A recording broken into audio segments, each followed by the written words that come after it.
Mis amados hermanos, ante todo un saludo cordial, deseándole que Dios le bendiga grande y abundantemente tanto a usted como a los suyos.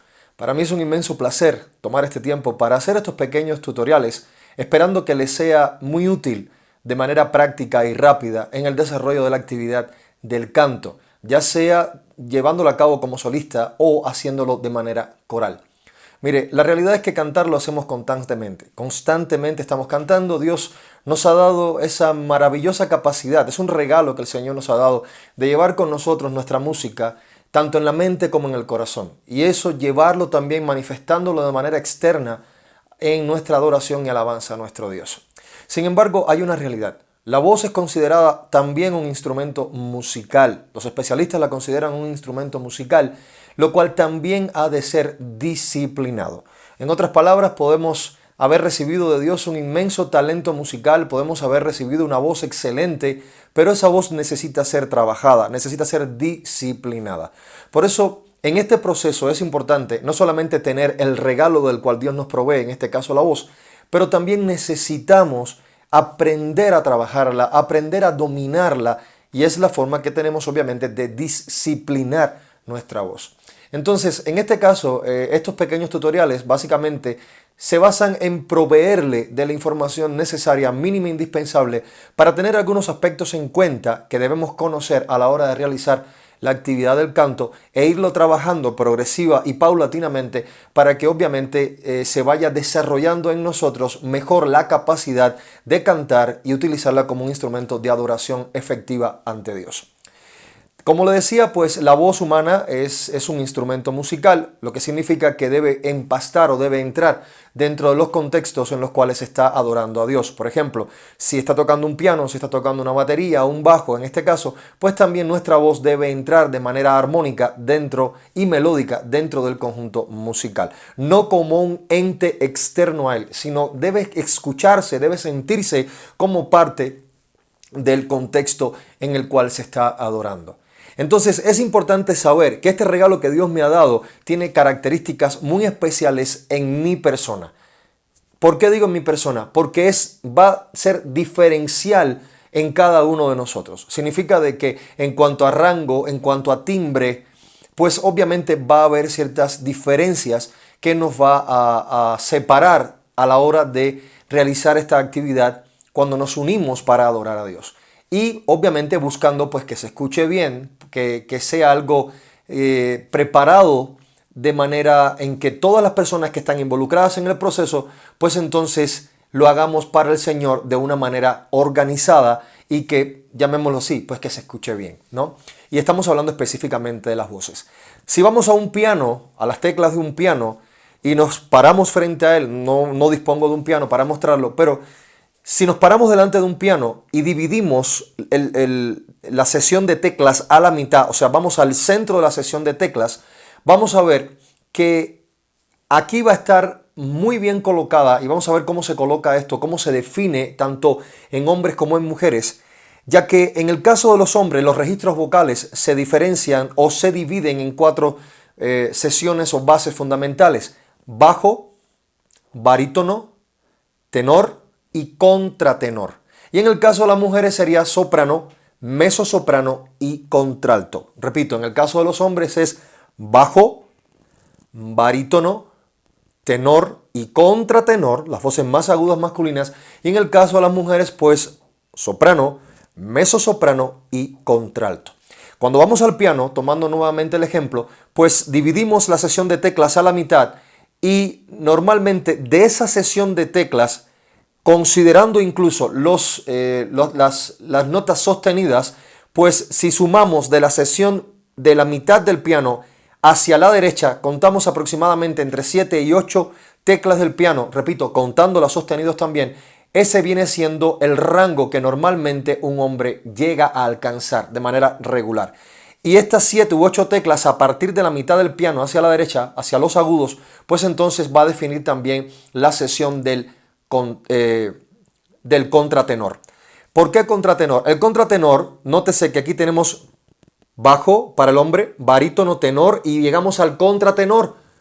Por entonces tenemos el soprano en el caso de la mujer. Ahora, Soprano y contratenor, diríamos así, se dan la mano. Son tonos en los cuales los tonos agudos del hombre vienen siendo también prácticamente los tonos graves de la mujer. O sea, el contratenor viene siendo un tono de unión en cuanto a las voces tanto masculinas como femeninas, en cuanto al tono que cada cual es capaz de alcanzar en este caso. Entonces, debemos considerar esto porque sabemos que llegamos a cierto tono, podemos dar cierto tono, incluso con la técnica, aplicando una técnica correcta, pues llegamos a un tono en el cual ya no logramos pasar. O sea, significa que esa es nuestra limitante en este caso y que pues entonces hay voces que son capaces de alcanzar incluso tonos más graves o tonos más graves o tonos más altos, perdón, pero nosotros es importante que sepamos cuál es nuestro rango vocal para que entonces podamos cantar en él. Ahora, ¿cuándo sabemos que una persona, cuál es mi tono? Como solemos escuchar por ahí, ¿no? Oye, ¿cuál es mi tono y en qué tono debo cantar? Pues el tono de una persona lo llamaríamos de la siguiente manera. Es aquel en el cual el ser humano, la voz humana tiene mayor brillo. Por ejemplo, la técnica vocal puede ayudarnos a dar un tono agudo o quizás un tono muy grave. Sin embargo, mi tono es aquel en el cual yo soy capaz de dar brillo a mi voz y yo no tengo que estarme esforzando quizás tanto para dar un grave o un agudo. Significa de que si yo puedo cantar en un tono en que está cayendo y yo sé que ahí estoy muy cómodo, no me estoy esforzando, pero ya yo tengo que tu gloria sobre mí y ya tengo que utilizar una técnica para levantar entonces la nota, ya entonces sé que me estoy saliendo de mi nota, o sea, de mi tono regular y me estoy subiendo a otro tono utilizando la técnica vocal, ¿no?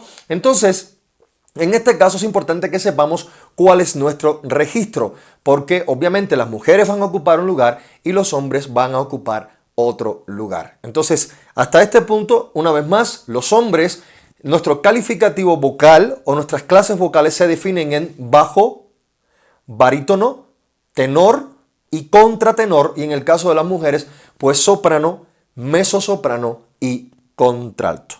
Entonces, importante saber en qué rango estoy cantando, ya sea con técnica o no. La manera en que mi voz se está desarrollando, la manera en que yo logro proyectar mi voz, va a definir obviamente el brillo que soy capaz de experimentar o de transmitir en mi voz. Me va a decir, pues de una manera muy pasiva, muy tranquila, cuál es mi rango normal. Nótese, y es algo que es muy fácil de percibir, cuando una persona está cantando y esta persona pues es capaz de hacerlo de una manera tranquila, su voz sin esforzarse, logra transmitir incluso ese sentir, ¿no?, a la hora de cantar, pero en el momento en que necesita hacer un cambio o un pase tonal, pues entonces a veces notamos como su voz cambia. Entonces la pregunta ¿es capaz de dar ese tono? Sí lo puede dar. La otra pregunta ¿es ese su tono regular? No. ¿Por qué? Porque puede apoyar el aire, puede utilizar técnica vocal para hacer el paso tonal a la cabeza, a la parte superior de la cabeza, para dar esa nota aguda. Sin embargo, no va a cantar constantemente en esa nota aguda, sino que se va a regresar a su tono regular para seguirle dando el brillo que su voz, en este caso su tono vocal, le permite, conforme al regalo que el Señor le ha dado. Entonces, inicialmente, esta es la primera fase de estos pequeños 5 videitos. Son muy sencillos. En el primero, pues saber, número 1, que la voz es un instrumento musical. Número 2, que necesita ser disciplinada. No hay nadie que diga, pues no puedes cantar. La realidad es que no hay un concepto de que una persona no pueda cantar a menos que tenga fisiológicamente pues afectadas las cuerdas vocales. Pero todo ser humano debiera tener la posibilidad de poder cantar, ya que Dios le da la capacidad de hablar, la capacidad de emitir sonidos, pero lo que necesita es disciplinar la voz. Y ese es el proceso por el cual necesitamos atravesar, algo que obviamente pues no va a ser una cosa sencilla, no va a ser algo de poco tiempo, y pensémoslo quizás de esta manera, pues tenemos llamémoslo un caballo que nunca ha sido montado por un jinete, pero es nuestro caballo y necesitamos utilizarlo. Pues obviamente si me intento subir a él de primera, pues va a empezar a dar patadas, a saltar, pues necesitamos trabajarlo. Entonces pensemos en nuestra voz como ese caballo que necesita ser trabajado, que necesita ser apaciguado, que necesita ser dominado para que pueda ser utilizado para el propósito que lo queremos utilizar. Y en este caso, pues en nosotros, para la gloria y la honra de Dios. Hermanos, un fuerte abrazo para ustedes, les amamos muchísimo, tanto mi esposita como yo, y decirles que estaremos en esta sesión de videos pues hablando también sobre el canto coral. Estaremos hablando sobre cómo se establecen los coros en un grupo, en un contexto, las voces, tanto masculinas como femeninas, cómo deben empastar dentro de una agrupación o dentro de una canción propiamente, cuándo entrar, cuándo salir. Una parte muy importante que estaremos hablando también posteriormente es sobre las armonías o melodías que también hay que crear dentro de las canciones, porque diríamos que sí lleva algo de práctica, pero hay algunos ejercicios que nos van a ayudar muchísimo a aprender a crear melodías para los coros. Y finalmente, pues algunos consejos prácticos de este menester, de este trabajo coral, que debemos tener siempre en cuenta y que nos va a ayudar pues a desarrollar mejor pues esta actividad, no solamente como algo empírico, sino ya teniendo sentido de causa o causalidad, sabiendo que tengo un regalo que el Señor nos está dando, pero que yo necesito aprender a trabajarlo y dominarlo para la gloria de Dios. Que Dios le bendiga muchísimo y que todo nuestro amor en Cristo Jesús pues llegue a ustedes, pues es nuestro mayor deseo y es el mayor amor de todos. Que Dios le bendiga grandemente.